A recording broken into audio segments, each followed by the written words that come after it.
అన్నమాట. మా నాన్న ఒక రైతు కాబట్టి మా నాన్న ధైర్యంగా చూపిస్తున్నాను నేను. రెడీ. ఇప్పుడు ఇవన్నీ టమాటాలు ఉన్నాయి కదా, ఇవన్నీ పీకితే నీకు ఎన్ని బాక్సులు అవుతాయి? ఎన్ని బాక్సులు అయితే ఏమో 120 130 బాక్సులు దాకా అవుతాయి.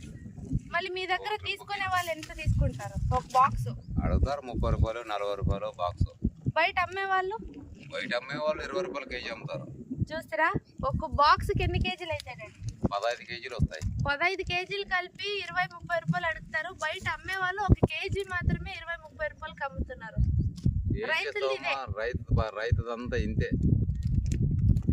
మీరు దీనికి ఖర్చు ఎంత పెడతారు? రెడీ పెడతామమ్మా, ఎకరాకు వచ్చి 30,000 నుంచి 50,000 దాకా ఖర్చు వస్తుంది. మీకు దీంట్లో లాభం వచ్చేది? ఈ రేట్ వస్తే 2 లాభం చిక్కుతుంది. రేట్ లేకపోతే మింది వేసుకునే పని అయిపోతుంది. ఈ పంట నువ్వు పెట్టి ఎన్ని నెలలు అవుతుంది? ఇప్పుడు పెట్టి 3 నెలలు అయింది. 3 నెలలు. దీంట్లో నువ్వు ఏమైనా లాభం తీసుకున్నావా? ఏడు ఊరికే ఇడిచి పెడుతున్నాము.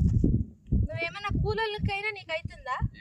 ఇప్పుడు ఇన్ని టమాటాలు పీకిచ్చినావు కదా, టోటల్ నువ్వు ఇన్ని నెలల నుంచి పెట్టినావు కాబట్టి నీకు ఎన్ని బాక్సులు అయినాయి? కూలీలకు ఎంత అయింది? నీకు వచ్చిన లాభం ఏమైనా ఉందా? అయింది 450 బాక్సులు అయినాయి. 450 బాక్సులు అయింటే 3 ట్రిప్పులకి కూలీలు అన్నీ మింది వేసుకున్నాను. ఒక కూలి మనిషికి ఎంత? అంతే. పోయే కూలి మనిషికి వచ్చి 250 రూపాయలు ఒక్కరికి. ఒక మనిషికి వచ్చి. నీకు ఒక రోజుకి ఎంత మంది పీకేదానికి ఎంత? 10 మంది. 10 మంది. మందు కొట్టేకి నీకు ఎంత? ఒక మందు కొట్టేదానికి ఒకసారి ట్రిప్ కి ఒక 3,500 రూపాయలు మందు, 500 రూపాయలు కూలి మనిషి. నా 3,000 రూపాయలు ట్రిప్కి మందు కొట్టాలంటే 3,000 రూపాయలు ఖర్చు. కూలీలు పెట్టుకోవాలంటున్నానంటే 3,000 నుంచి 4,000 వరకు ఆటో బాడికి కూలీలది.